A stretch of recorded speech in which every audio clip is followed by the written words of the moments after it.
Year 4. A difficult year for many students. Many are caught between the leaving due to burnout and persevering through. I knew that my future self would benefit from me staying the full 7 years, so I stayed. I gave it my very best each semester, and so did my friends Harvey and Autumn. We didn't get to see each other very much at the end of last semester due to finals, but with the 4th year just beginning, I knew we would be able to at least go on a few adventures. But today was the first day of the semester, and our first assignment was to look back and remember why we joined our respective houses in the first place. Gather around, everyone. Today, we will be reflecting, talking among ourselves about what drew you to your house when you first came to Ilvermorny. Be sure to write it down as well because there will be a paper on this. A paper? Really? This early in the semester?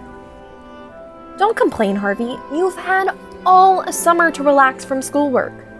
I know, but still. Come on, guys. We should focus on the assignment. I don't want to be the last ones to leave the Great Hall. So, we're all sorted into different houses. Autumn, you're Pukwudgie, and Harvey, you're Thunderbird. Right. So, what drew you to your statue the most? I'm not really sure. He just seemed welcoming, as familiar, as if I'd seen him in a dream once. I could sense the will to be in wide open spaces, to explore and discover new things. I can't quite explain how I understood those things. Mine seemed to speak to me in a way without words. It was the strangest thing.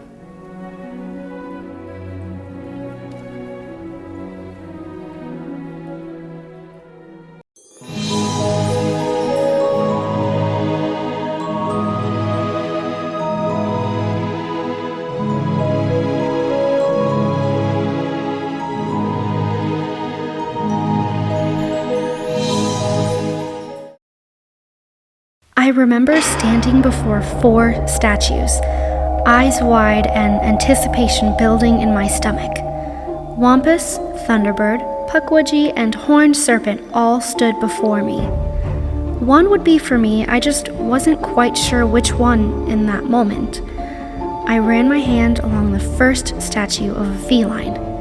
There was almost a repulsion from that one. I sensed something from the Thunderbird, but I could tell it wasn't for me. Pukwudgie was the same. It wasn't until I reached the Horned Serpent that I felt something change within me. It was a feeling of belonging and familiarity. It felt like home and a new adventure at the same time. She's zoned out. Again.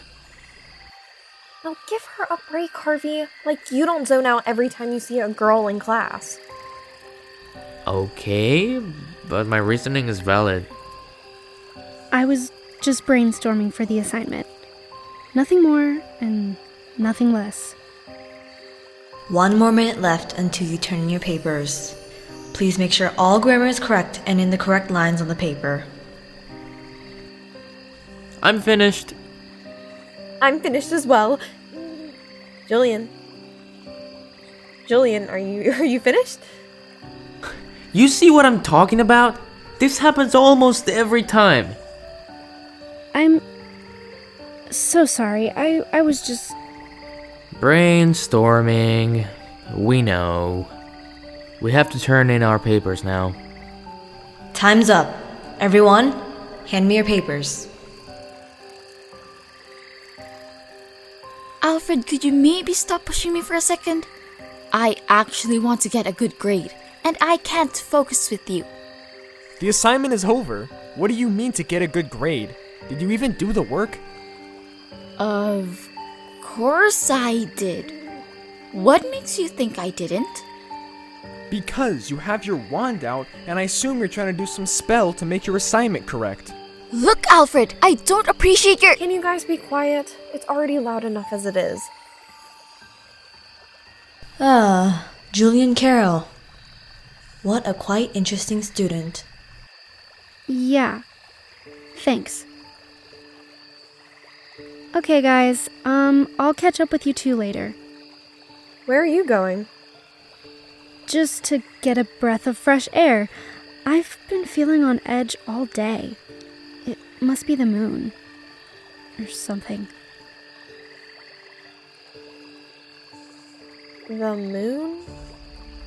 What the hell has been up with her lately?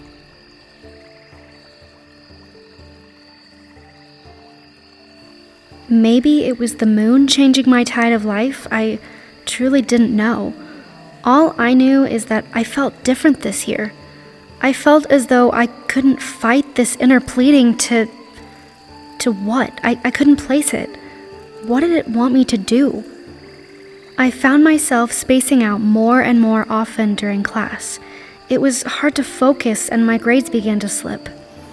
I knew my friends were concerned about me, but no matter how many times I told them I was okay, they didn't believe me.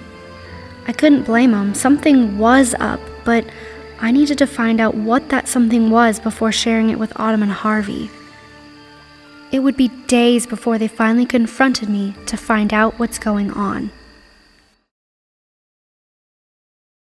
Come on, Julie, you gotta tell us what's up. I can see it in your face that something's wrong. You know you can tell us anything, right? Of course I know that, but to tell you the truth, I don't really know what's happening. Something changed this year, I just don't know what. Maybe you're just overthinking it. I know you tend to do that often. I don't know. Maybe. I opened my eyes to see the sight before me. I felt fear, helplessness, and loss all at the same time. I felt empty as though a Death Eater had drained my soul. I soon realized I was lifted into the air by some force of nature, not of my own. I couldn't possibly know a levitation spell to lift me this high. It was in that moment that I realized it was me causing the shadows to run rampant. At that moment, I had a choice. Call off the darkness or let the whole thing collapse. I tried to move my arm, but it was locked in place. I didn't feel in control. It was as if my body belonged to someone else and I was simply the spectator. Even my mind didn't seem to belong to me. I needed to snap out of it, but I couldn't, no matter how hard I tried. My friends needed me and I couldn't help them. I was the thing I most feared and I didn't even get a choice in the matter. I was the villain of my own story.